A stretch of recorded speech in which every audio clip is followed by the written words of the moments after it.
It was upon a raw November evening, when the London fog lay like a grey poultice over Baker Street, that the singular affair of the Glass Cathedral first intruded upon our quiet.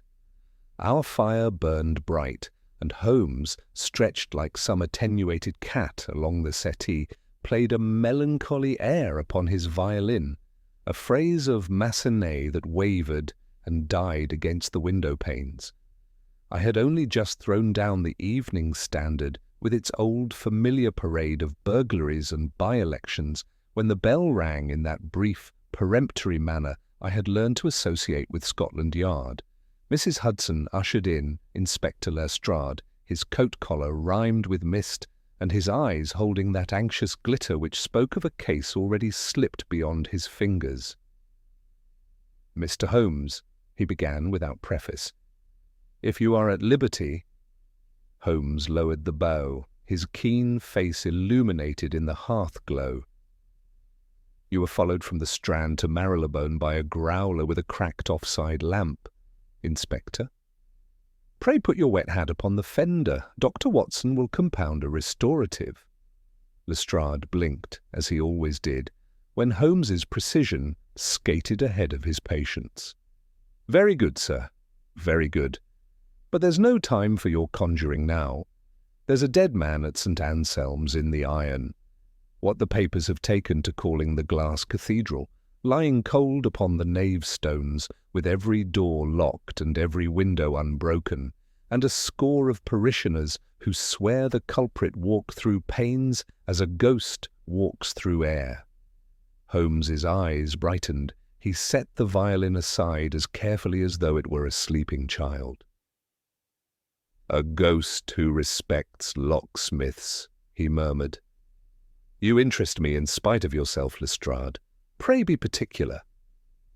The inspector, now thawing before our blaze, spread his palms.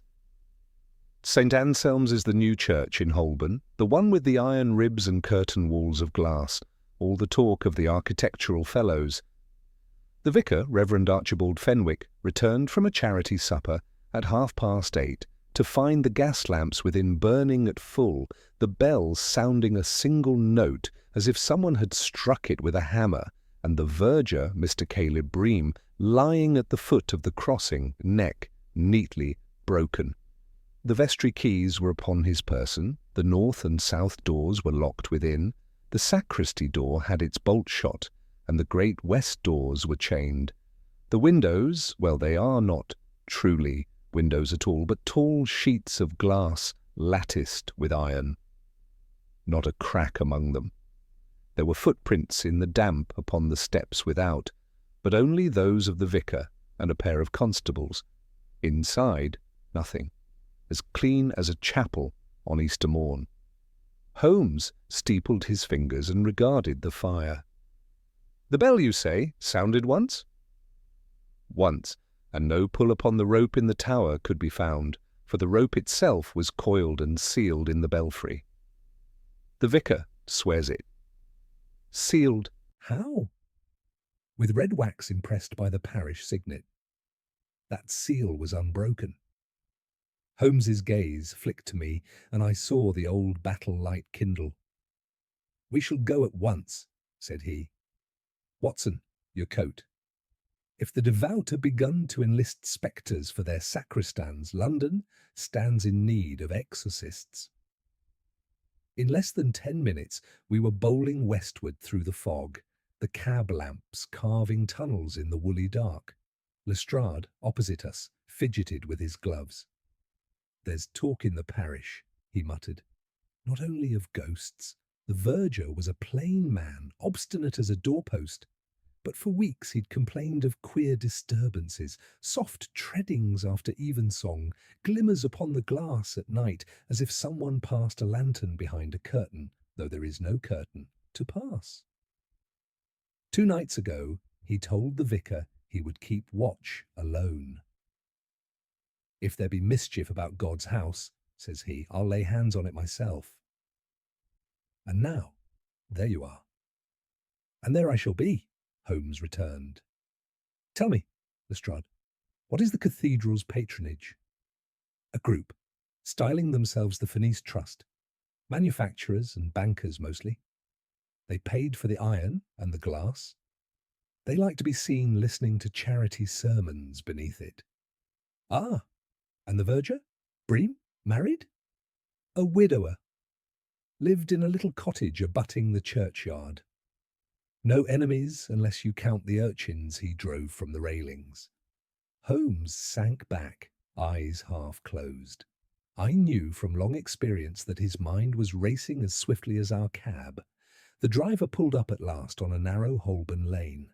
There, rising from the black mass of surrounding houses, I beheld a shape of such uncanny beauty that even the fog seemed to hesitate before its solemn glimmer.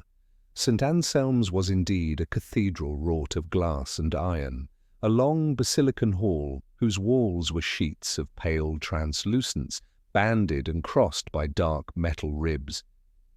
Within, lamps glowed like captured moons. Without, the rain traced sluggish tears upon the panes. A small knot of constables kept the curious at bay. We were ushered through the west gate, the chain removed for us with much rattling, and into that chill, resonant space where our footsteps were thrown back from every pane. The air smelt faintly of oil and damp iron. The body lay just at the meeting of nave and transept, face turned toward the high altar. He was a man past 50, spare, with work-scarred hands. A single violent twist, and his neck had yielded. There was no blood, only at his right cuff a dusting of fine white crystals, which Holmes inspected with a pocket lens and transferred, with that dainty exactitude of his, into an envelope. "Salt," I ventured, crouching beside him. "Not common salt," he murmured, "though it sparkles like it. Note the grain, Watson, flat like a shard, and how it clings to the cloth." Lestrade cleared his throat. "I trust you will also note the absence of any honest weapon or footmark, Mr. Holmes. The floor was mopped before evensong. It holds every print as a mirror holds a face. There are none." Holmes rose and paced, head canted, his gaze drifting not over the stones but upward, along the dusky vault where the iron ribs sprang like the bones of some colossal whale.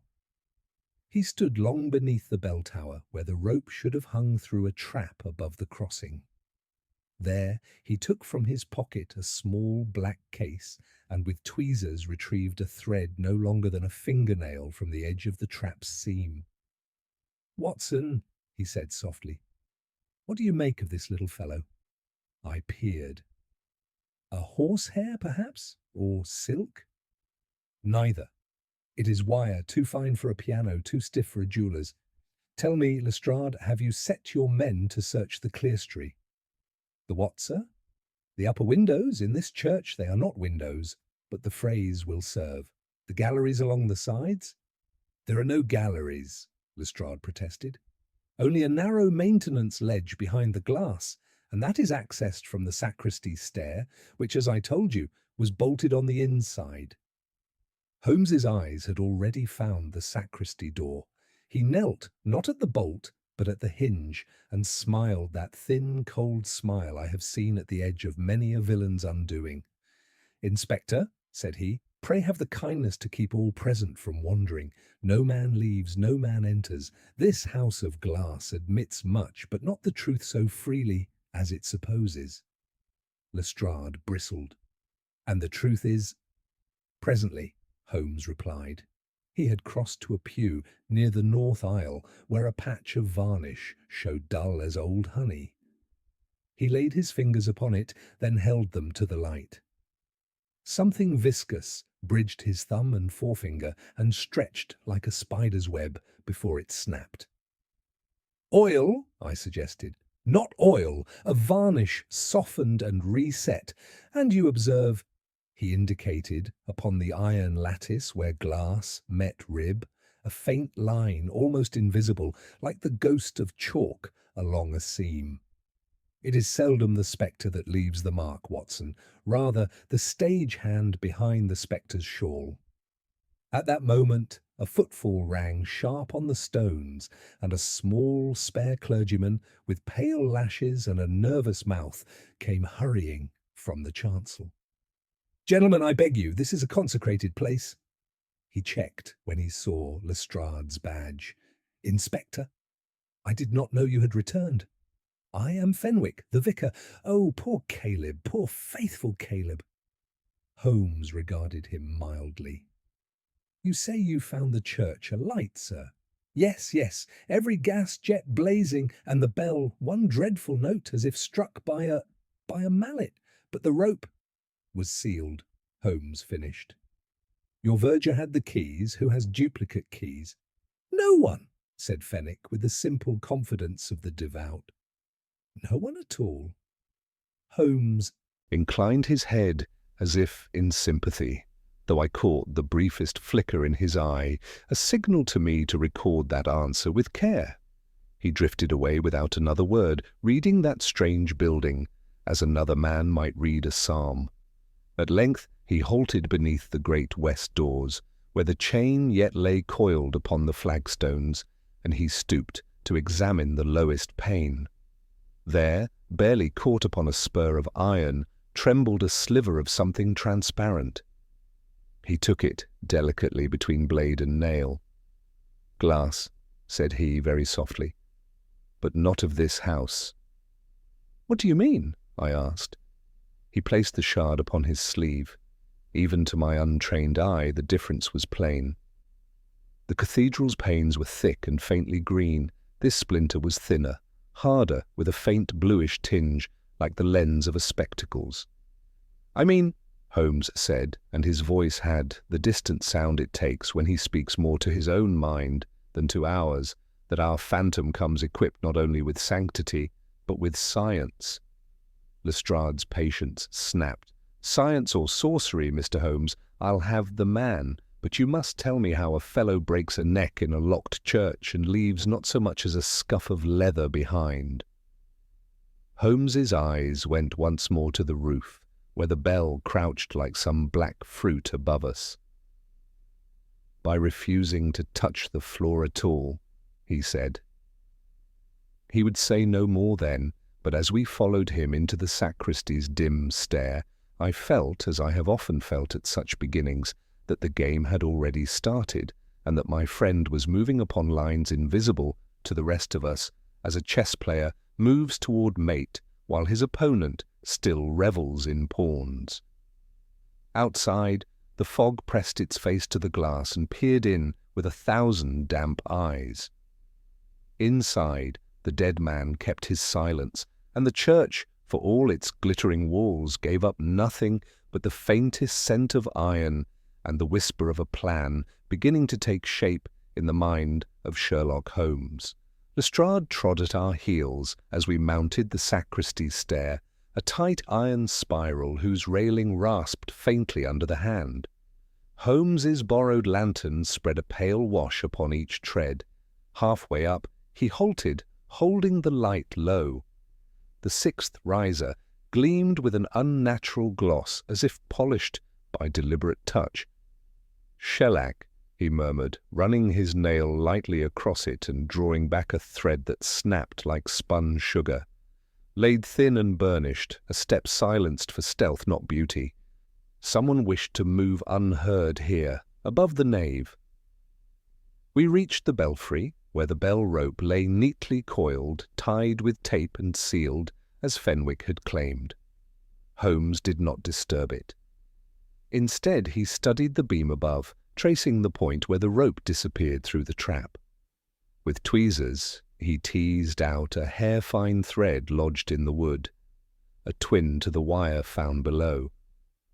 "Drawn steel," he said softly. "Too fine for music, too stiff for ornament. A bell struck without rope, a man killed without a step, and varnish where no varnish should be.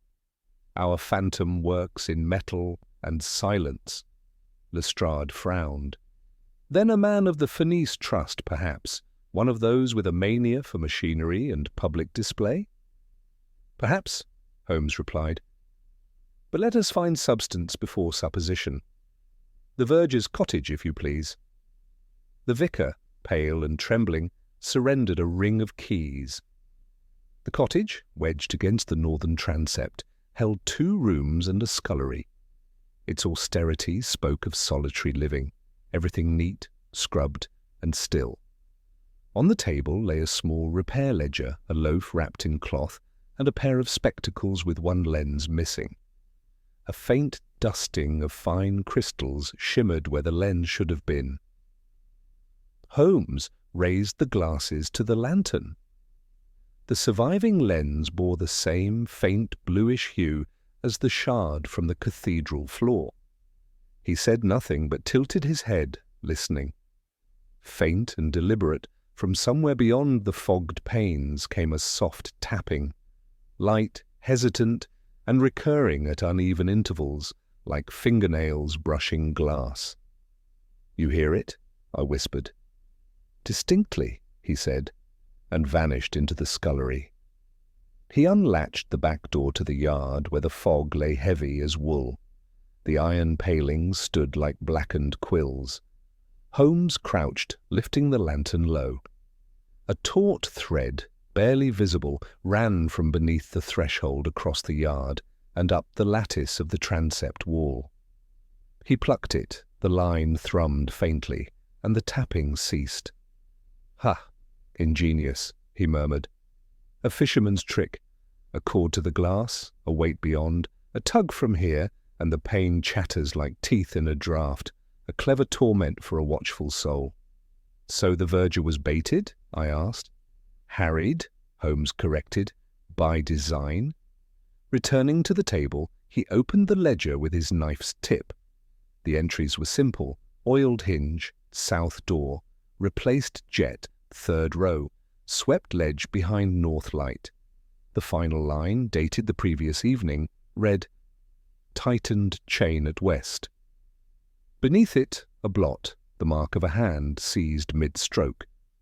Holmes's eyes gleamed. "Who glazed the cathedral, Fenwick?" "Mr. Peregrine Quill of Holborn," the vicar replied. "A master of modern technique, he suspends glass with iron as if floating upon air. The gentry adore him." Holmes smiled faintly. "A name too apt to trust. Does he attend your services?" "On high days," said the vicar, "when the patrons are present." Holmes's gaze swept the small room.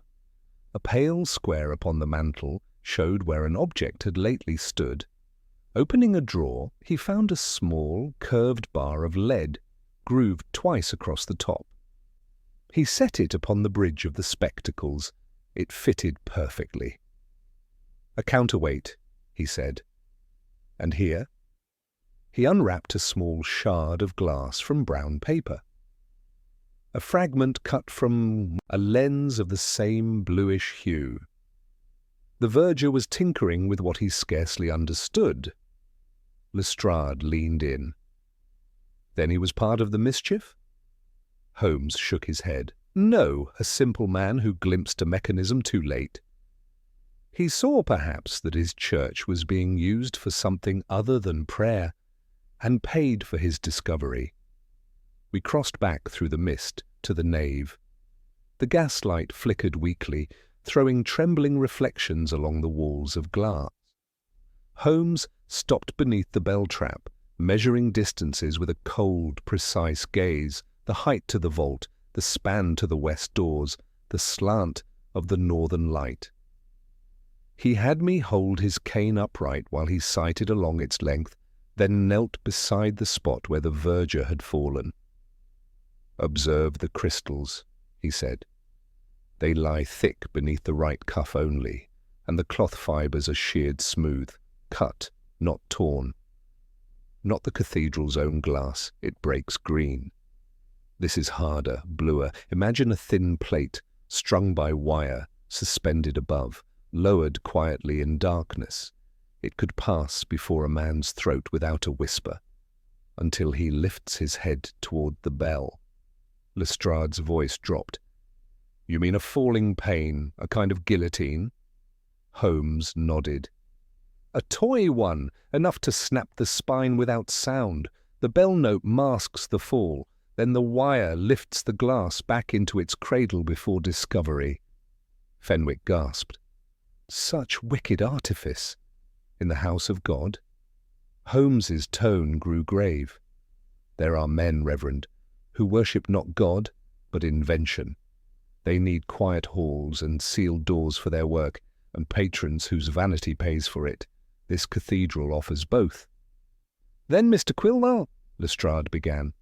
A suspect, yes, Holmes interrupted, but not yet our man. We pursue a mind that weds engineering to deceit, and whose experiment required a death. The lantern dimmed. The vast glass vault shimmered like a sea above us. A faint tremor ran through the iron ribs, a whispering sigh, and from somewhere high aloft came the ghost of a metallic twang, as though a wire had just settled into silence. Holmes lifted his head, eyes alight. "The instrument is still strung," he said softly, "and its player may yet return." Holmes's gaze followed the quiver of the unseen wire until it vanished high among the beams. Then, with that abruptness which always signalled the birth of a conclusion, he extinguished the lantern. The cathedral fell into half-darkness. Only the gaslight from the nave flickered faintly through the glass ribs, and the silence pressed upon us like a weight. I felt, rather than saw, his movement, swift, deliberate, toward the north transept. "Watson," came his whisper, low and distinct, "observe how the light shifts across the panes when I move." I watched. Each step he took sent a faint ripple of shadow racing along the wall, broken once by a tiny spark far overhead. He crouched, struck a match, and shielded it with his hand. The flame's reflection winked upon a sliver of metal suspended above the crossing. "There," he murmured. A fragment of our phantom's device, unremoved in his haste. It gleams with oil, the same varnish we found upon the stair. Lestrade squinted upward. "You'll not see me climbing after your cobwebs, Mr. Holmes." "I would not ask it of you, Inspector," Holmes replied evenly. "For the spider may still be at home." He replaced the lantern's light and crossed to the south aisle, where a narrow iron door led to the heating vaults below the floor. With a key borrowed from the vicar, he turned the lock, and the hinges groaned as though protesting intrusion. A gust of warm air, scented with coal and rust, rose from the blackness beneath. "Watson first," said Holmes with a smile that was half challenge. I took the lantern and descended. The passage was low, ribbed with pipes, and ended in a small furnace chamber. Ash lay thick around the grate. In one corner stood a crate stamped P. Quill & Co. Optical Engineers, Holborn. Holmes's long fingers brushed the dust from the label. "An odd consignment for a church," he said. "Optical engineers, not glaziers. Yet it was Quill who hung these wondrous panes. Let us see what else his charity provided." He prized open the crate with my walking stick. Within, wrapped in paper and straw, lay coils of fine steel wire, small iron pulleys, and several sheets of the same hard blue glass we had already encountered. Holmes lifted one toward the lantern. Its surface shimmered faintly, bending the light as water bends a coin. "Remarkable," he said softly. "An experimental form of tempered silica, light as a feather, yet deadly if suspended. A patent still under secrecy, I fancy. And here—" He withdrew a small, leather-bound notebook tucked beside the glass. The pages were filled with sketches, frames, counterweights, lever arms, and notes written in a neat academic hand. One passage, half smudged by soot, read, "Trial with full suspension to be made upon completion of cathedral, mechanical tension adjusted to trigger by minor oscillation, bell stroke sufficient." Lestrade stared. Then the verger, he stumbled upon this devil's contraption and paid with his life. Possibly, said Holmes. But see how the entry continues. Demonstration for partners postponed. The verger watches too closely, must silence him without scandal. That, my dear Inspector, is no accident. It is confession in blueprint form. Fenwick crossed himself. And the partners, who are they? Holmes tapped the cover. We shall soon know, but note how cunningly the author arranged his crime. A phantom that kills with air and glass, leaving no trace but a whisper and a broken neck. We returned above, and Holmes replaced the lantern upon the nave floor. The mist beyond the glass had thickened, wrapping the cathedral in a spectral glow. Lestrade was already scribbling orders to have Quill's premises searched by morning, but Holmes stayed his hand. No arrests tonight, he said. The man who builds such a snare is not likely to sleep unaware of it. If Quill be guilty, he will come to ensure his secret still lies safe within these walls. And when he does, he smiled thinly. We shall be waiting. The vicar trembled. You mean to keep watch here, in the house of the dead? Precisely so, Holmes replied.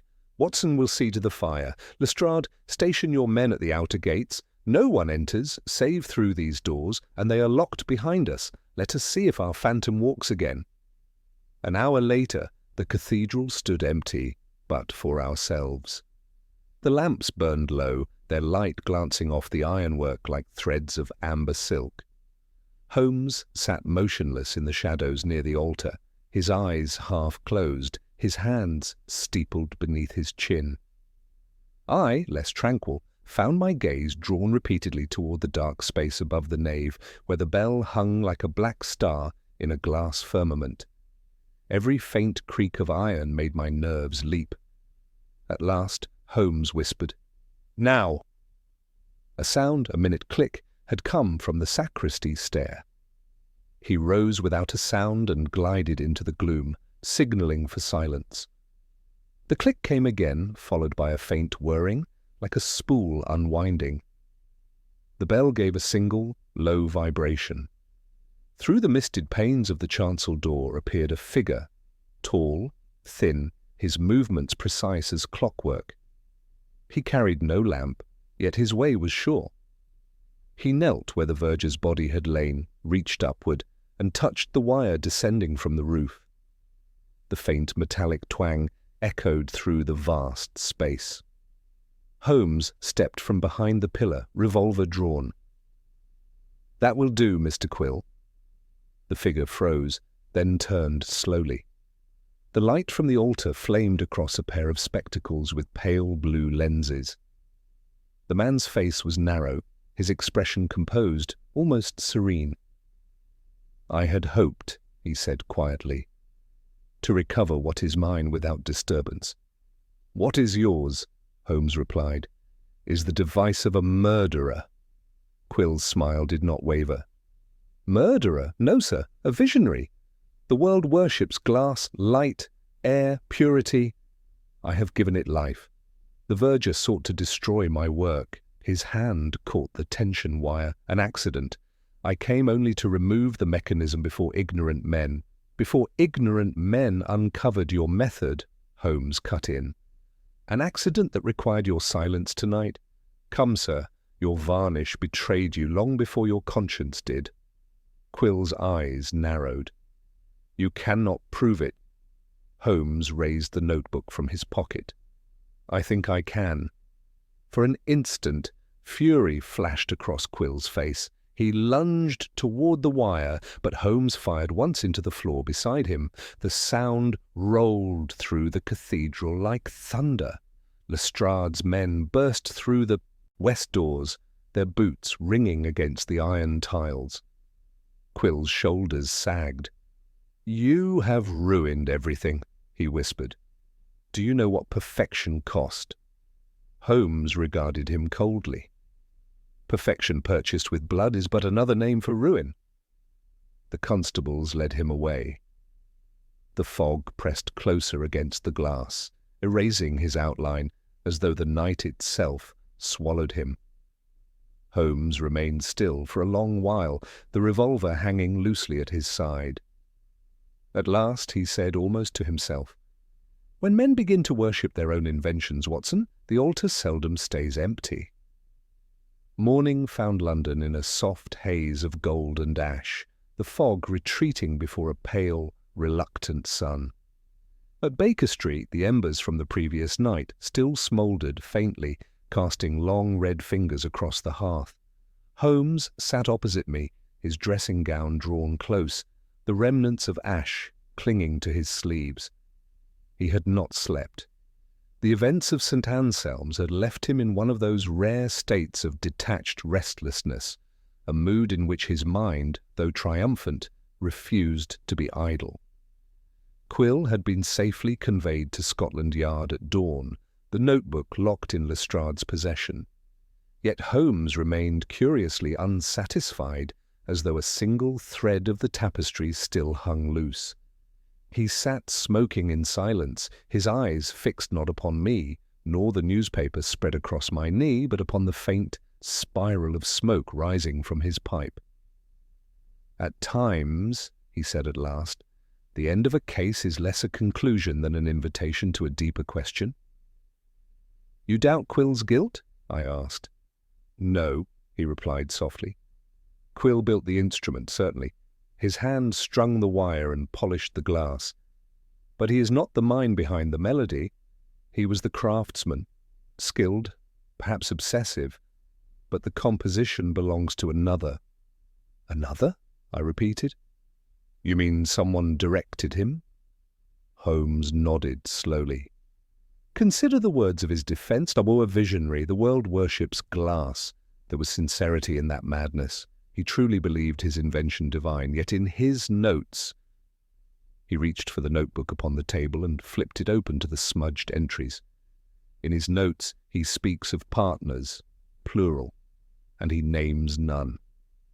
A man like Quill, who dreams of immortality through science, would never share glory unless compelled. Someone financed this cathedral of glass, Watson, and not merely for sermons. The Fenice Trust, the name itself, smacks of rebirth, transformation. Do you not find that suggestive? I frowned. A society of benefactors, as the vicar described it, manufacturers, bankers, men of means. Precisely, said Holmes, and wealth rarely builds temples without an altar of profit. He rose suddenly, the familiar spark of animation flashing in his eyes. I shall call upon Lestrade at once. The notebook is the key. If it names materials or orders, we may trace their purchase. You, Watson, will accompany me. I fancy this morning may yet reveal the true architect of our phantom. Within the hour, we were again in the draughty corridors of Scotland Yard. Lestrade met us with an expression of mingled satisfaction and fatigue. "We've had our man singing half the night," he announced. "Says he meant no murder, only a demonstration gone awry.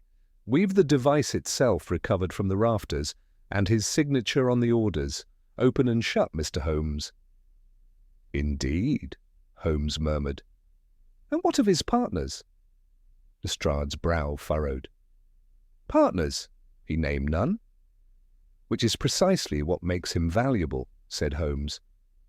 "A craftsman's pride demands acknowledgment. His silence, therefore, is not loyalty, it is fear." He took the notebook from Lestrade's desk and turned to a page near the back. There, in faint pencil lines, was an address written and struck through several times. 13 Chancery Lane, FT. Holmes tapped it lightly. "Our phoenix leaves ashes behind, Inspector. FT, the Fenice Trust. I propose we pay them a morning visit." Chancery Lane was shrouded in the residue of fog, its chimneys trailing slow, serpentine curls of smoke. The building in question stood tall and narrow, its facade modern yet austere, with gilt letters spelling the Fenice Trust Company. Within, a young clerk admitted us to a chamber lined with ledgers and models of architectural marvels. Bridges, domes, and towers rendered in miniature glass and steel. Behind a mahogany desk sat a man of middle years, clean-shaven, with a broad intellectual forehead and the calm poise of one long accustomed to authority. "Mr. Holmes, Dr. Watson, I presume?" he said, smoothly. "You are come concerning our late misfortune at St. Anselm's. I am Felix Trent, managing director of the trust." Holmes inclined his head. "You have the advantage of us, Mr. Trent, in that you anticipated our visit." Trent smiled faintly. "We make it our business to stay informed. The newspapers will no doubt sensationalize the affair. A pity. Mr. Quill was an eccentric, but his genius was real. He assured us his devices would make St. Anselm's the first self-illuminated church in England." Holmes's eyes gleamed. "Ah, then you knew of his mechanical contrivances?" "But of course," said Trent. "We financed them. Quill's glass could refract daylight tenfold. A miracle of engineering, that it should lead to tragedy." He shook his head gravely. "You will find no conspiracy here, Mr. Holmes, only misfortune." Holmes studied him for several long moments. "And yet," he said quietly, "your name, or its initials, appear in Quill's private notebook beside the entry for the fatal demonstration." Trent's composure flickered just perceptibly. "That is impossible.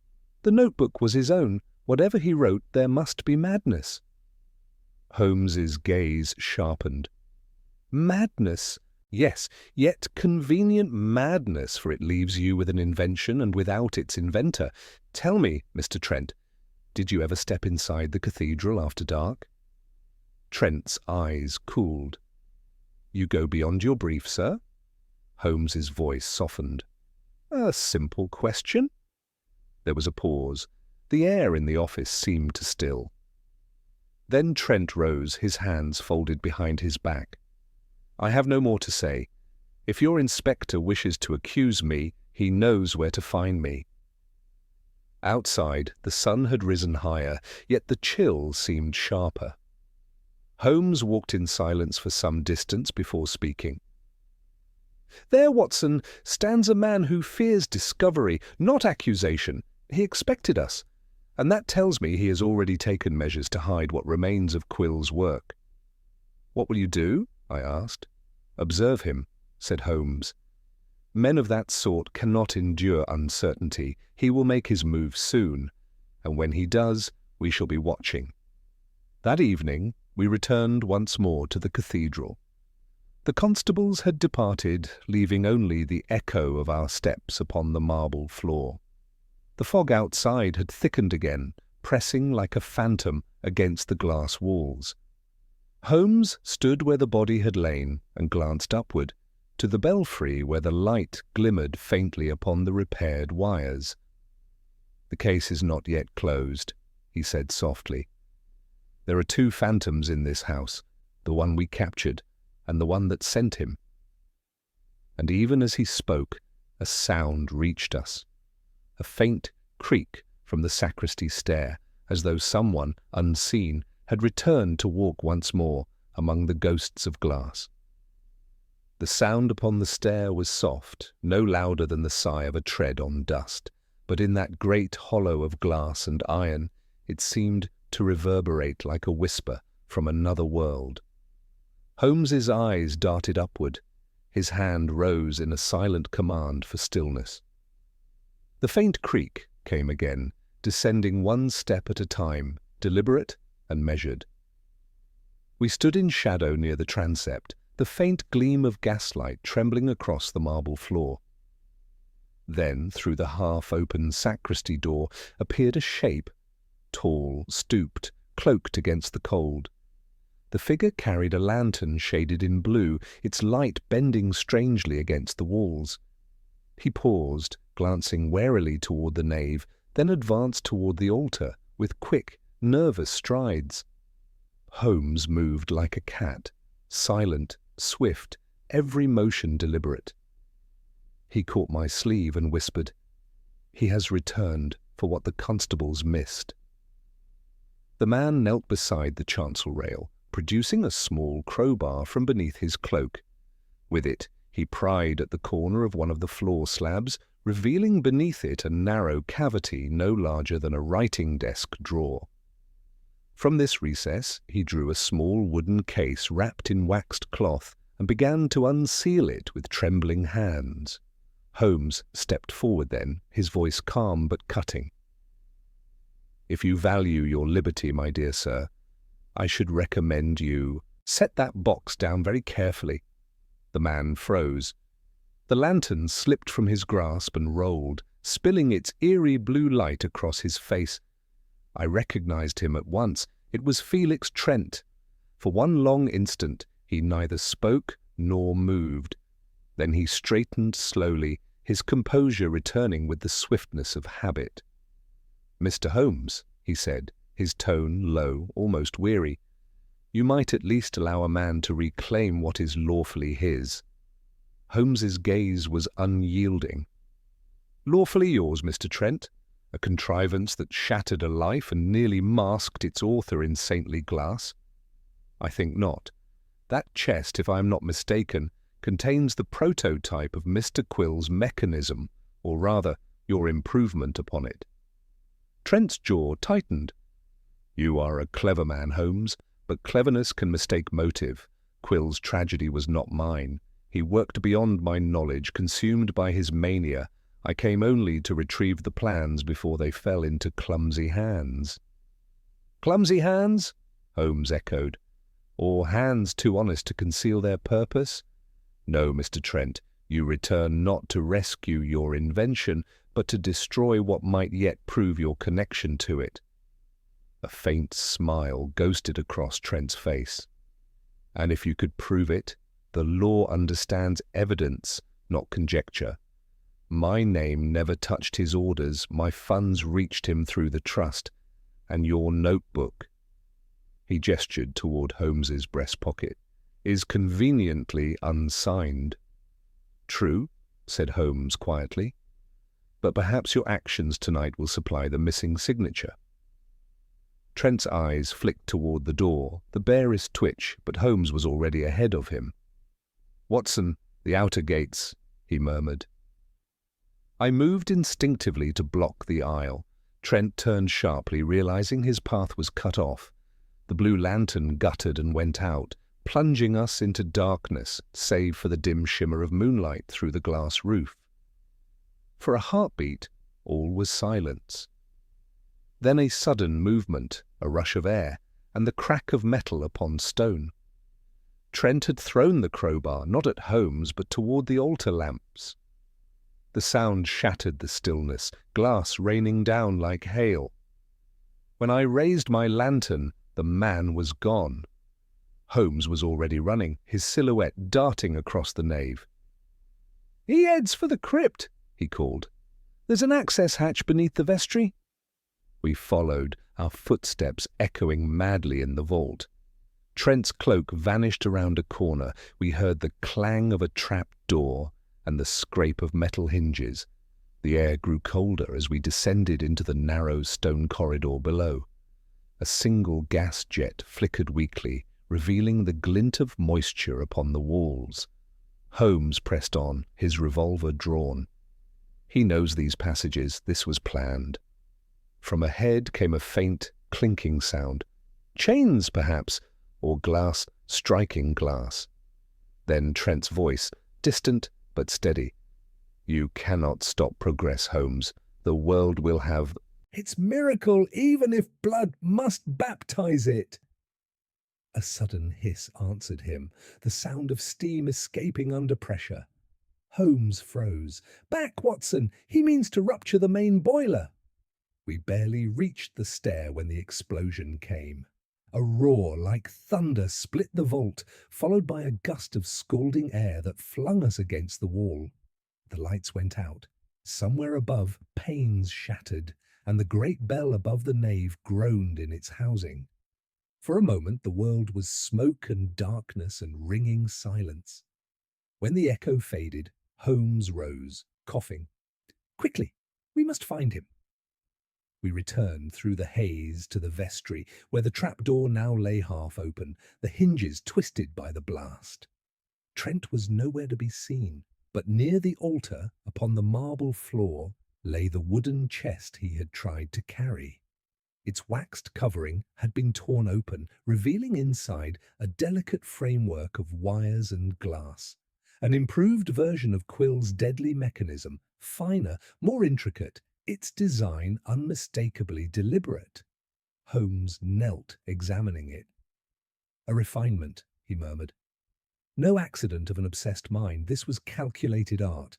He meant to reproduce it on a grander scale." I stared at the device, the memory of the verger's broken body rising unbidden. "You mean he intended more deaths?" Holmes's expression darkened. "He intended a demonstration. Imagine such a mechanism fitted to the dome of a concert hall or the ceiling of a parliament. A single vibration, music, applause, even the tolling of a bell, and the structure descends in fragments, a weapon cloaked as beauty." Lestrade arrived moments later with 2 constables, summoned by the explosion. He gaped at the wreckage. "Is he dead, then?" Holmes shook his head. "No, a man like Felix Trent does not die so easily.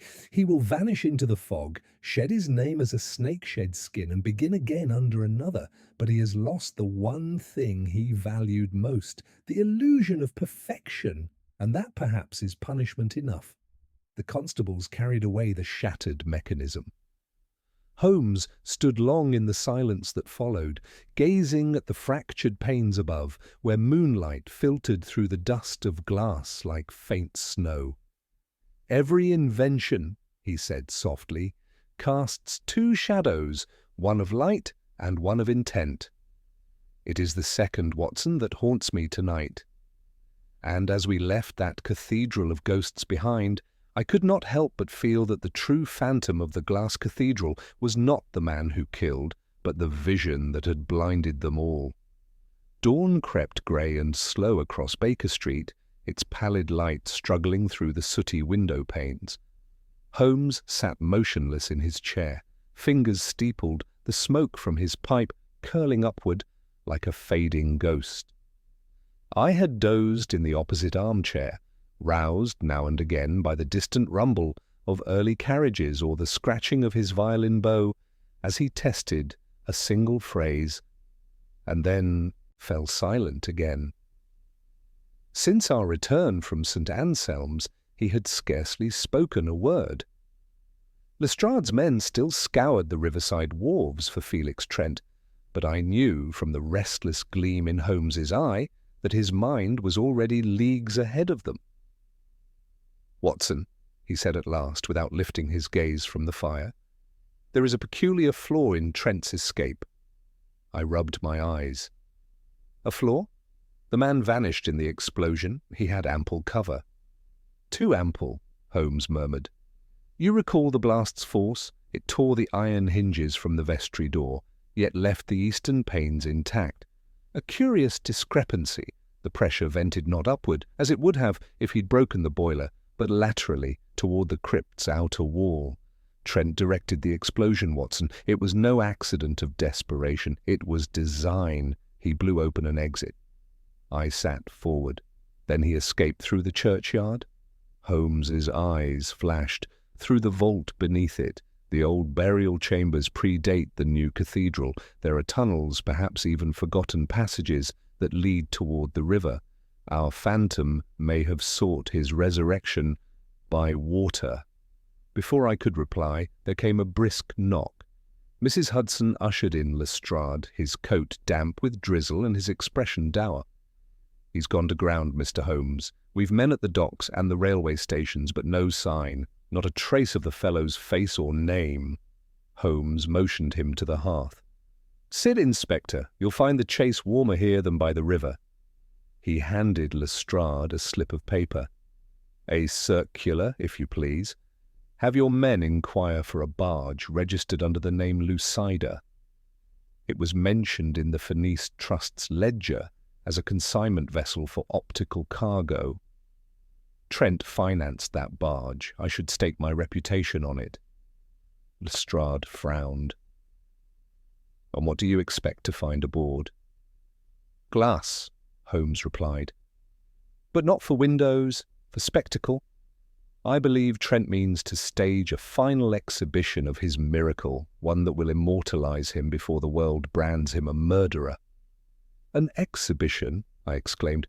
"Surely he cannot appear publicly?" Holmes smiled faintly. "Ah, but he need not appear. A mind like Trent's will crave recognition even in absence. I have seen such egotists before. They build temples not to pray in, but to be worshipped after they have fled them." By evening, word arrived from the yard. The Lucida had been sighted moored near Limehouse, her crew absent, save one watchman who swore a gentleman had visited her the previous night, bearing several crates marked "Fenice Trust, Fragile." Holmes's eyes gleamed with vindicated delight. "Come, Watson, your revolver and your patience both. The game resumes." The Thames lay black beneath a bruised sky, its surface slick with reflected lights. We made our way along the embankment, guided by Lestrade and a single constable. The Lucida loomed at the quay, her deck cloaked in fog. A faint hum, almost musical, trembled through the night air. Holmes raised his hand for silence. "Listen, Watson," he whispered. "Do you hear it? The same tone that woke the bell of St. Anselm's, a resonance too exact for coincidence." We crept aboard. The deck was littered with tools, coils of wire, and glass cylinders filled with some shimmering fluid. At the vessel's center stood a great steel frame, supporting a curved canopy of interlocked mirrors. Beneath it, a mechanism of rods and gears turned with slow, rhythmic grace, driven by a small steam engine. The reflection of our lantern multiplied 1,000-fold in those mirrors until the hold glowed with an eerie celestial shimmer. Holmes approached, eyes narrowing. "It is an optical oscillator, Watson, a monstrous continuation of Quill's design. Trent intends to focus sound waves through refracted light, amplifying vibration until the very air shatters glass, and perhaps stone. This device is no mere curiosity. It is a weapon cloaked in art," Lestrade swore softly. "Then he means to demonstrate it here?" Holmes nodded. "Or already has." He touched one of the glass cylinders. It quivered faintly, humming in sympathy with the machinery. "You see? Even now the sound builds. The entire hull is becoming an instrument. Were this contraption to reach full resonance, it could reduce half this dock to splinters." At that moment, a figure emerged from the fog at the far end of the deck. Trent himself, his coat torn, soot streaking his face. He held a revolver, but his hand shook with exhaustion. "Do not interfere," he cried. "This is the future. The world will see how light and sound unite, how matter obeys the mind." Holmes's voice was calm, almost sorrowful. "The world will see only ruin, Trent. Step away from the machine." Trent laughed, a brittle, desperate sound. "Ruined? No, reborn, like the phoenix of our name. You call me criminal, yet you'll one day call me prophet." Holmes moved forward step by step. "And yet even a prophet must understand harmony, sir. Yours is discord, man against the world he builds." For an instant, Trent's resolve faltered. Then he turned, slamming a lever down upon the console. The machine screamed, a hideous rising note that shook the deck beneath our feet. Mirrors trembled, glass shivered. Lestrade's shout was lost in the din. Holmes leapt, striking Trent's wrist. The revolver clattered across the planks. Together they struggled amid the roaring light. I seized the nearest valve and wrenched it shut. Steam hissed in protest. The note faltered, broke, and died. The silence that followed was deafening. Trent collapsed to his knees, staring at the fractured mirrors around him. "It was perfect," he whispered. "You've silenced perfection. Holmes regarded him with quiet pity. "No, Mr. Trent. I have preserved it from becoming destruction." The constables led the broken inventor away. The fog swallowed him as gently as water closing over a stone. Holmes stood at the rail, watching the dark river flow. "Do you see, Watson? The danger lies not in invention, but in worship. When men cease to question their miracles, they build cathedrals that devour them." The wind stirred his coat, and the shattered mirrors caught the last flicker of lamplight, reflections of a genius too bright and too blind for its own creation. The fog had thickened by the time we returned to Baker Street, pressing close to the windows like the breath of the river itself. Holmes shed his coat without a word and went straight to his desk, where the remnants of his chemical apparatus glimmered faintly in the lamplight. The hour was near 3, but the fatigue that weighed upon me seemed only to sharpen his energy. He drew a scrap of paper from his pocket, a torn corner from Trent's notes, and laid it beneath his magnifying glass. "This fragment," he murmured, "was hidden within the lining of Trent's sleeve. A man preserves only what he fears to lose. Observe, Watson." The paper bore a small diagram, concentric circles intersected by mathematical notations, and a single line of writing in Trent's precise hand. "Repetition to be conducted before noon. Royal Institute." I leaned closer. "You mean he intended a public demonstration? But surely that can no longer take place. The man is in custody." Holmes's expression did not ease.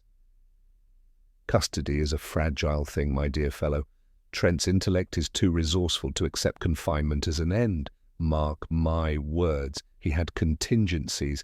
If that note refers to what I suspect, there may already be a second mechanism awaiting activation." Lestrade had left us to make his report, but Holmes wasted no time. He reached for his coat once more, the familiar gleam of urgency brightening his eyes. "We must go to the Royal Institute before dawn. If his demonstration was set in motion, it will proceed regardless of its author's imprisonment." The streets were nearly deserted as we drove eastward through the gloom. The fog swirled like pale smoke beneath the gas lamps, and the clatter of our wheels echoed hollowly against shuttered shop fronts. At last we reached Albemarle Street. The great facade of the Institute loomed through the mist, dark, silent, yet with a faint light visible through the high arched windows of the lecture hall. Holmes alighted swiftly, motioning for quiet. "You see? Someone is within. Keep your revolver ready, Watson. We may yet find our phantom reborn." The main doors were locked, but a side entrance yielded to Holmes's touch with a deft flick of his pick. Inside, the air was heavy with the odour of oil and dust. The corridors stretched ahead in ghostly silence until we reached the hall itself, a vast amphitheatre lined with tiers of empty benches. At its centre stood a covered object. Upon a wheeled dais, a shape unmistakably mechanical beneath its shroud of canvas. Holmes approached with the caution of a surgeon. "He has done it again," he whispered. "He has planted his child where it might sing before the learned world. Observe the wiring, freshly laid, routed toward the gallery. Someone has been here within the hour." He knelt, tracing the wires to a small switch concealed behind the lectern. Nearby, an open notebook lay upon the desk. The handwriting, though not Trent's, was equally meticulous, cold, angular, deliberate. Holmes frowned.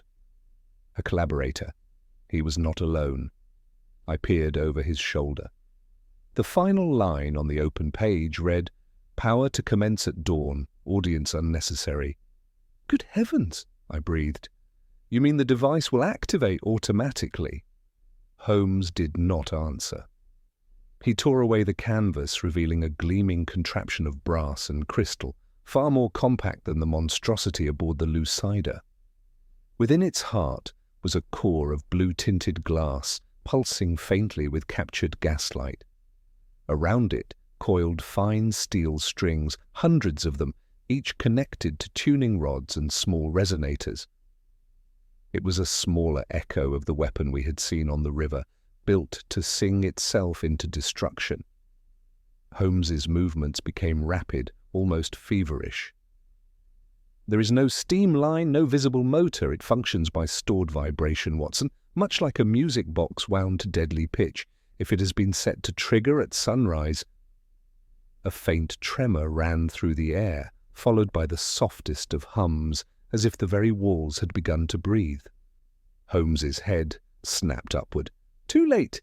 He has built it to awaken with the city's own sound, the tolling of the hour bell from St. James's. The vibration will strike the core and release the resonance."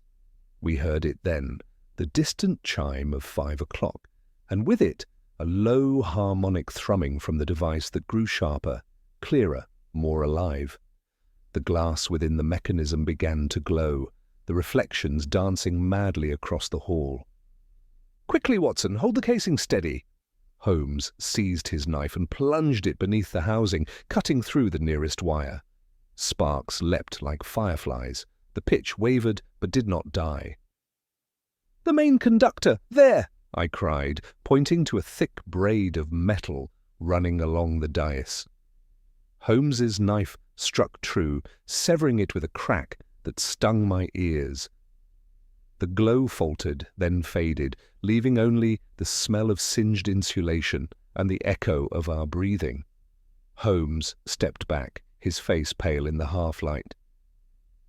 "We were within minutes of catastrophe. That vibration, magnified through these walls, could have reduced the entire roof to shards." He sank into a chair, rubbing his temple. "Watson, I misjudged the man. Trent was the craftsman, yes, but behind him stands another colder intellect. This handwriting, these equations, they belong not to an artist, but to..." A scientist, someone who saw in Trent's obsession a tool, not a dream. I felt a chill run through me. "Then the case is not ended?" "No," he said softly. "It has only shifted its stage. We have slain the instrument, but the composer yet hides among the audience." He folded the notebook and slipped it into his coat. "We shall return to Baker Street. The fog conceals many things, but by morning light, I believe this music will reveal its conductor."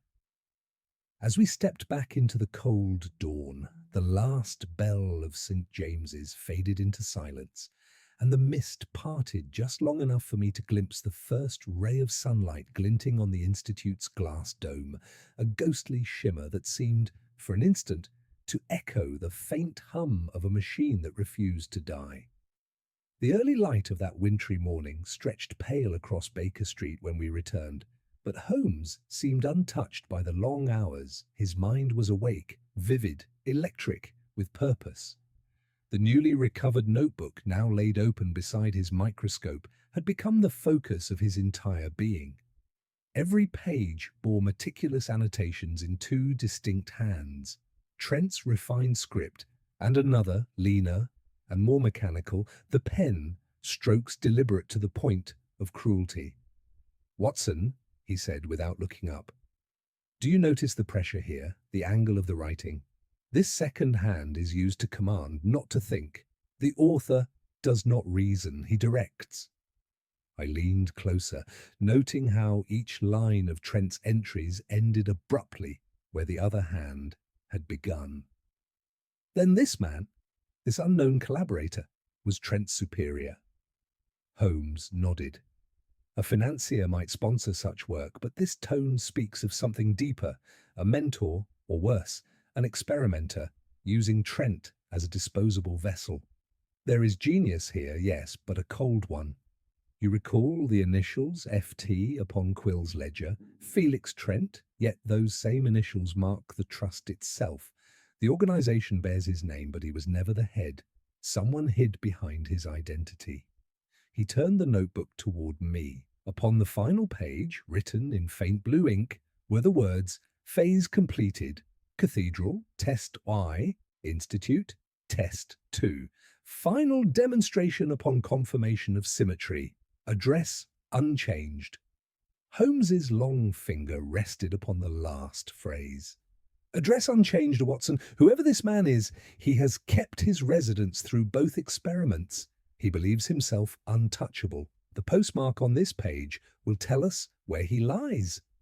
He rose and retrieved a small envelope from the drawer. A simple reagent of my own design, he explained, as he brushed the liquid over the corner of the page. It reveals the original watermark beneath ink. There, look! Under the faint glow of the lamp, the name appeared as if written in ghostly light. Melbury Crescent, Kensington. Come, Watson, said Holmes, his eyes brightening. The composer has left his address. Upon the score. Kensington lay hushed beneath a veil of mist when we arrived. The houses of Melbury Crescent stood grand and severe, their windows curtained, their steps swept clean even at that hour. The number Holmes sought, 17, was unlike the others. Its shutters were drawn, yet a low hum pulsed faintly from within, as though machinery lived behind those quiet walls. Holmes studied the lock before producing his delicate instruments. Trent was no craftsman of his own fate, he murmured. This is where the true mind of the Glass Cathedral resides. Within, the house was dark, its air tinged with the acrid scent of ozone. The first chamber we entered was a study, though it resembled more a laboratory than a place of thought. Glass lenses, prisms, and copper coils littered every surface. In the corner stood a strange instrument, half piano, half scientific apparatus, its keys connected by fine threads of metal to a large crystalline sphere that seemed to throb with a faint internal light. Holmes approached it cautiously. "Behold the ghost that haunted our cathedral," he whispered. "The original prototype." Trent's work was an echo of this machine. A sound interrupted him, a soft, deliberate click from behind us. We turned. A man stood in the doorway, tall and lean, his silver hair cropped close, his expression one of tranquil amusement. "Mr. Sherlock Holmes," he said, in a voice smooth as glass. "I confess I am almost pleased to see you. Felix always spoke of you with admiration." Holmes's eyes sharpened. "Then you must be the architect of his ruin, and of the deaths your contraptions have wrought." The man smiled faintly. "I am Dr. Gideon Vale. The inventions are mine, yes, though the deaths, those are consequences of misunderstanding." Trent was sentimental. He sought recognition. "I seek only discovery." Holmes stepped nearer. "Discovery at the price of human life?" "Life," Vale replied, "is merely a medium, like glass, strong, brittle, and capable of shattering at a single vibration. We must learn its limits, must we not?" The calm certainty in his tone made my blood run cold. Holmes, however, remained composed, though his voice grew icily precise. "Your experiments have ended, Doctor. The Institute device was dismantled before it could sing its final note." A faint flicker passed through Vale's eyes, but he recovered instantly.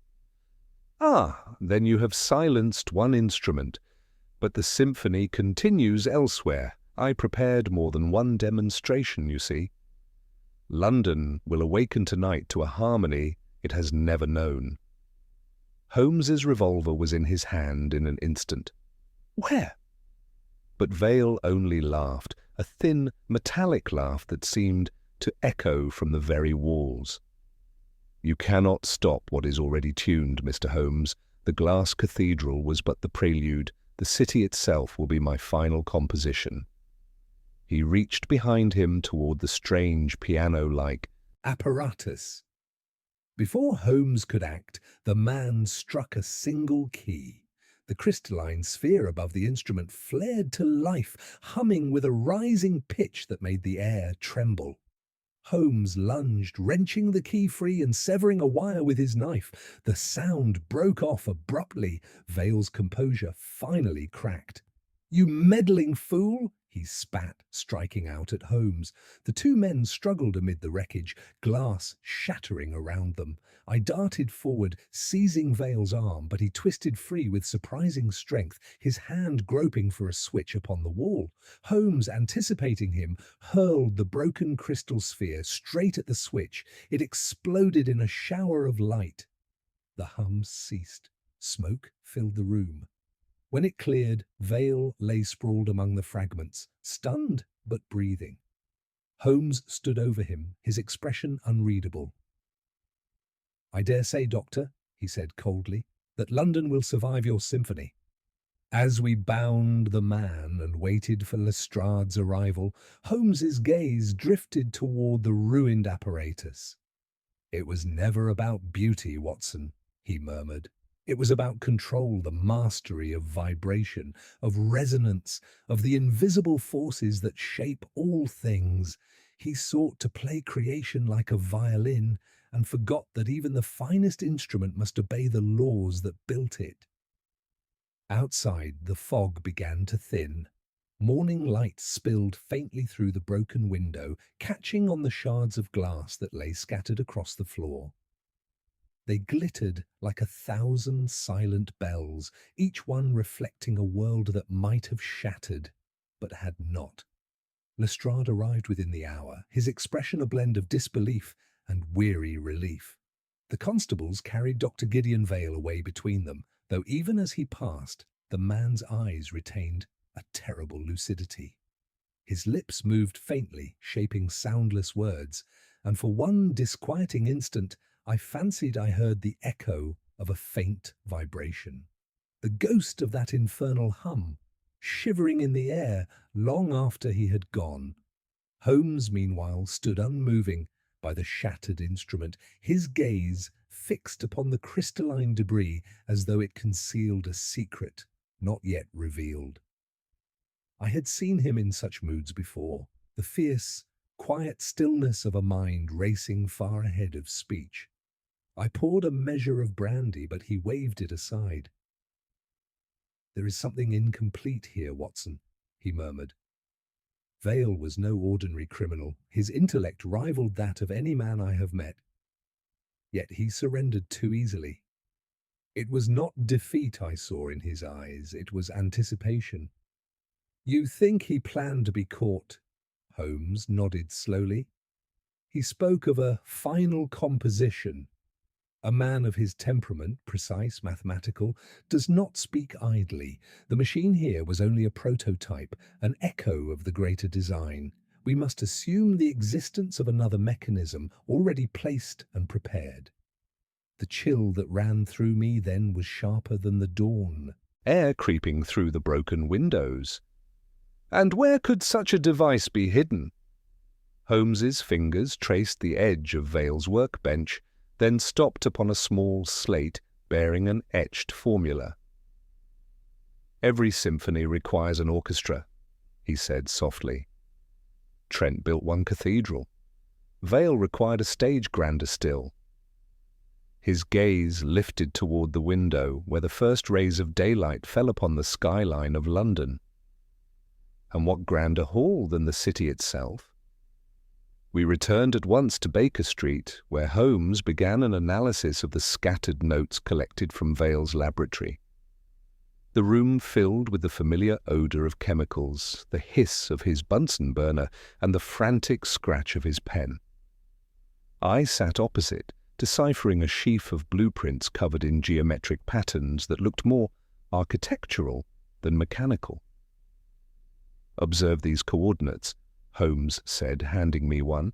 "They align not with buildings, but with resonant points, places where sound naturally converges, concert halls, railway arches, water mains, even the great clock tower at Westminster." Vale intended to create a chain reaction of vibration, a symphony not played, but resonated through the very bones of London. "Good heavens," I breathed. "You mean an entire city as his instrument?" "Precisely. He wished to prove that matter itself could be tuned, that civilization might one day hum in harmony or collapse in discord. It is diabolical genius. He paced the floor, the map clutched in his hand. If we can trace the power source, we may still prevent his finale. There, look here. He pointed to a symbol repeated across the map, a small circle enclosing a triangle. This emblem appears beside every marked site. It matches the seal impressed upon Trent's original schematics. I believe Vale's network draws power from a single central point, somewhere capable of distributing energy silently across the city. Only one structure fits such a description. I followed his gaze to the southward edge of the map. The telegraph tower at Blackfriars? Just so, Holmes replied. It was completed only last year, a web of iron and copper designed to conduct signals through every district. If Vale infiltrated that system, his resonance could travel by wire, unseen and unstoppable. By mid-afternoon we were again on the move, a special cab arranged through Lestrade's courtesy, carrying us across the river. The city passed in anxious silence outside the window, crowds bustling, unaware of the danger that might yet sing beneath their feet. When at last we reached Blackfriars, the tower loomed above the fog like a skeletal giant, its latticework gleaming faintly in the pale light. A single watchman admitted us after Lestrade presented his warrant. Within, the structure rose through hollow floors of machinery, humming faintly with the pulse of transmitted messages. Holmes's sharp eyes roamed every shadow, every coil of wire. At the third landing, he stopped abruptly. "Here," he said, "smell the air, Watson." It carried the faint metallic scent we had encountered in Vale's study, the tang of ozone and burning glass. Hidden behind a bank of telegraph relays was a narrow steel cabinet, its door bolted and unmarked. Holmes's hands moved quickly. "Watson, stand back." The lock yielded with a soft click. Inside lay a mechanism identical to that aboard the Lucider, smaller, more refined, its heart glowing with the same bluish pulse. But unlike the others, this one was already active. A tremor ran beneath the floor, and the copper lines overhead quivered faintly as if whispering to one another. Holmes's face hardened. "He left it to play itself," he said grimly. "A perfect machine, his true masterpiece. Vale may be in custody, but his music has already begun." Lestrade blanched. "Then we've got to stop it. Can you disable it?" Holmes examined the device closely. "Touch nothing. It is balanced on a knife's edge. One false movement, and it may release the very resonance it stores. Vale's construction depends on harmonic alignment. See these tuning rods? We must counter their frequency before it reaches its apex." He turned to me. "Watson, the tuning fork from my coat pocket. Quickly." I handed it to him without question. Holmes struck it gently against the rail, the note clear and pure. He adjusted a dial on the device until the pitch wavered, aligning with the fork's tone. The hum grew louder, then faltered. Holmes seized the moment, plunging his screwdriver into the primary coil. A blinding flash erupted, followed by silence so complete that the ticking of my own watch sounded deafening. When the smoke cleared, the mechanism lay dark, its light extinguished. Holmes exhaled slowly, the first sign of relief softening his features. "It is over," he said. "The current is broken. London will keep its silence." Lestrade mopped his brow. "By heaven, Holmes, you've saved the whole city." Holmes looked past him, toward the tower's narrow window, where the Thames glimmered dull and grey below. "Perhaps, but there will be others who dream as Vale did, men who mistake destruction for discovery." His voice dropped, almost to a whisper. "Our world grows louder by the day, Watson. Sooner or later, someone will teach it to sing again." We stood in silence, the echo of that thought hanging heavy in the charged air. while far below us the city went on, unaware, unbroken, and, for the moment at least, blissfully deaf to the symphony that might have ended it all. The silence inside the telegraph tower lingered long after the machine's death. It was the kind of silence that followed a storm, heavy, fragile, uncertain whether peace had returned or simply paused to draw breath. Holmes stood at the window, his lean silhouette etched against the dim horizon where London slept, its rooftops glimmering. Faintly beneath the lifting fog, I saw his hand tremble slightly as he pressed it to the glass, though whether from exhaustion or from the weight of what he had prevented I could not tell. At length he spoke, his tone subdued but charged with reflection. "There is a moment, Watson, when a mind like Vale's glimpses the divine and mistakes it for permission. We have witnessed that delusion in its purest form." I nodded, though my attention was fixed upon the small device still lying in the ruin of its own brilliance. Its thin wires smoked faintly, a few crystals shattered by Holmes's intervention, their blue light extinguished. "And yet," I said softly, "he came close to succeeding. Had we been but an hour later—" He turned sharply, the familiar spark reigniting in his eyes. "Exactly so. And that, my dear fellow, is what troubles me. Vale's obsession with precision leaves no room for error. The mechanism was tuned to the second, yet his arrest occurred hours before activation. Someone else must have ensured the sequence would still proceed." The thought struck me like a chill gust. "You mean there's another accomplice?" Holmes's fingers drummed on the sill. "A conductor requires an orchestra, and an orchestra requires a hand to raise the baton. Vale was genius, yes, but even genius must have help. There is one page missing from his notebook, Watson, torn out, cleanly, deliberately. It would have contained the final calibration." Lestrade returned then, still pale from the ordeal, his hat clutched nervously in both hands. "We've secured the device, Mr. Holmes. The Yard will see it destroyed."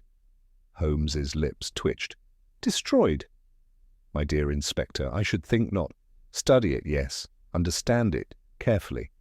But if you simply shatter it, you'll never learn how close London came to annihilation. Knowledge, Lestrade, is the only shield against repetition." Lestrade muttered something about lunatic contraptions and made his exit. Holmes resumed pacing, his coat swirling like a dark cloud.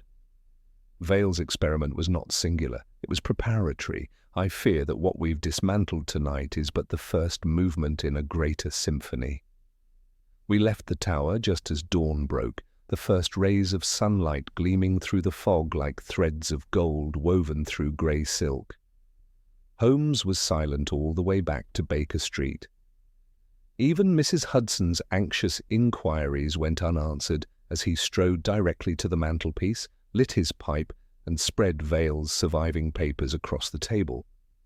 Hours passed in unbroken concentration. He compared diagrams, traced coordinates, cross-referenced supply orders from the Fenice Trust. Finally, as the afternoon light waned, he looked up, his expression grave.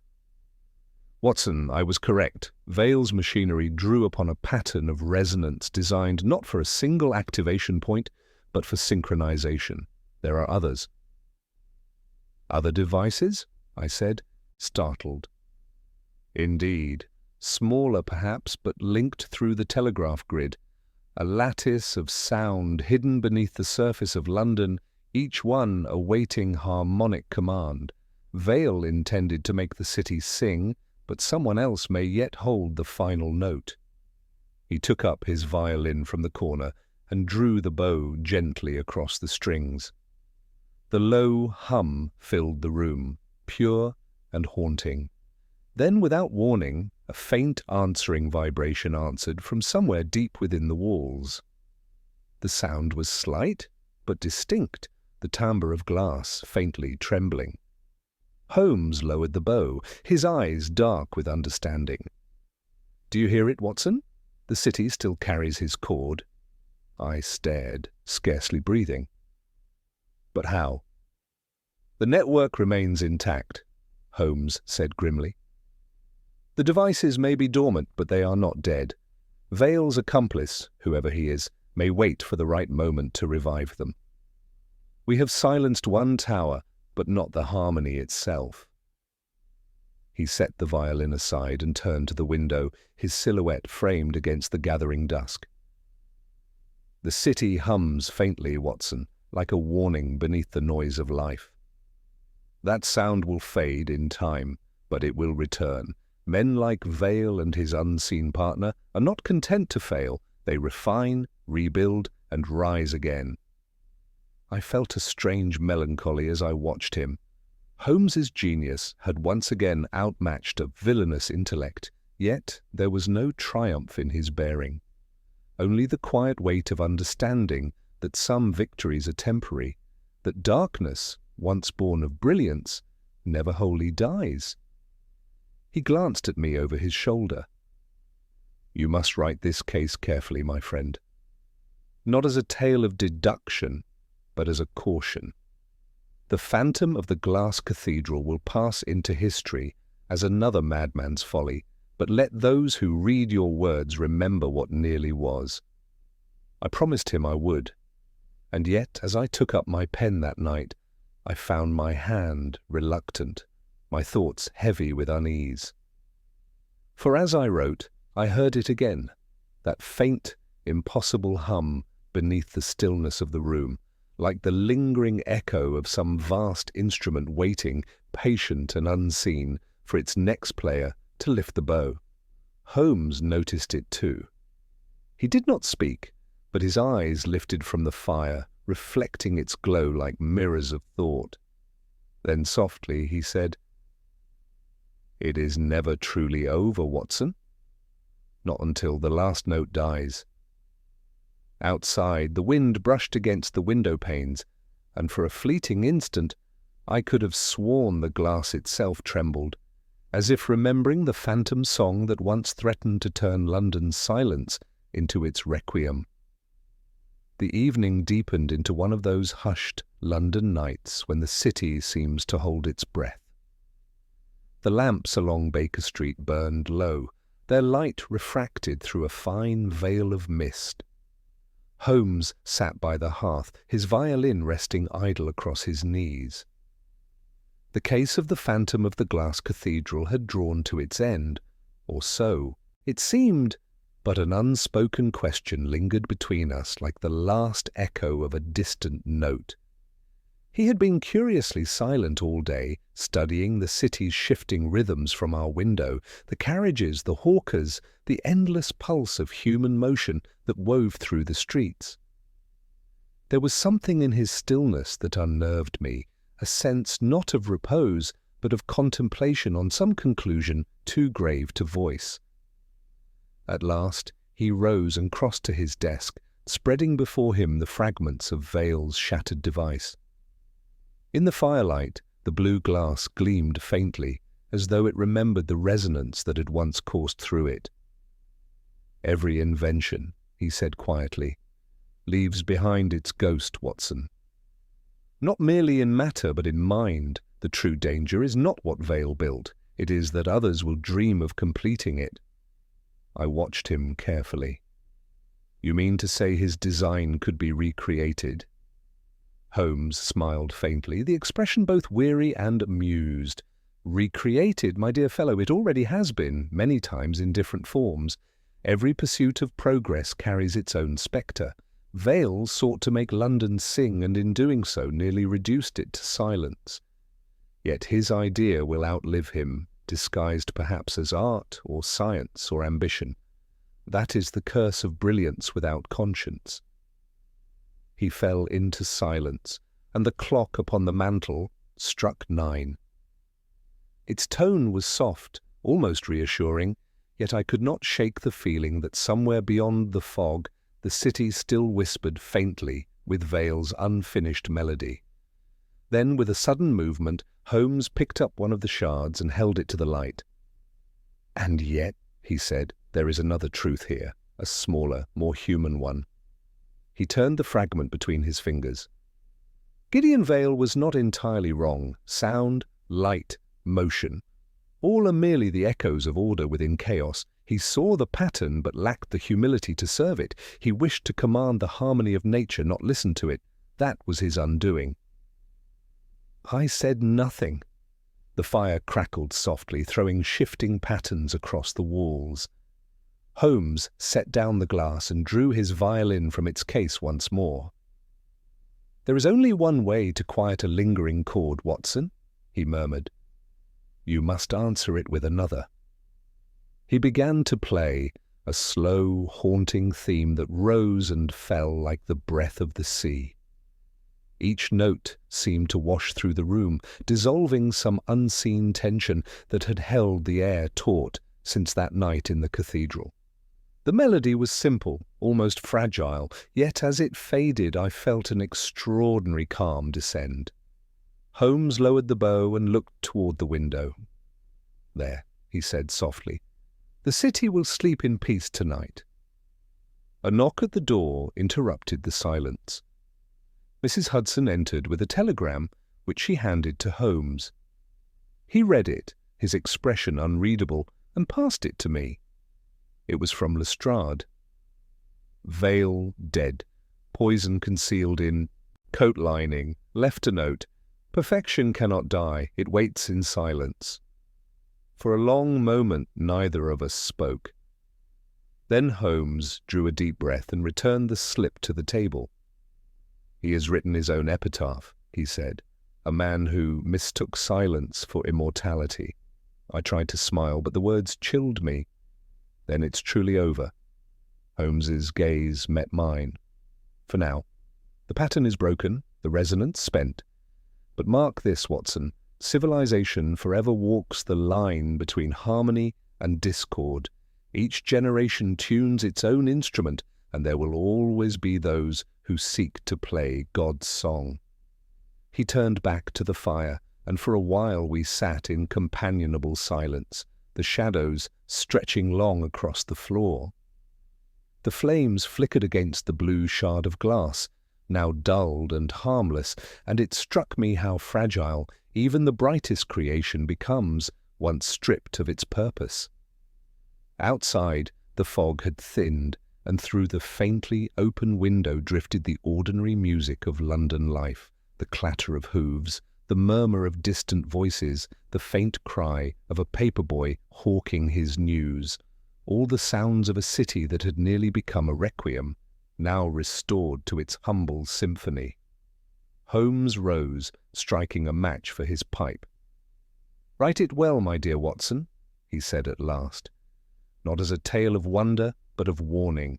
Let those who read it remember that brilliance is a flame, beautiful, yes, but deadly to the hand that holds it too long."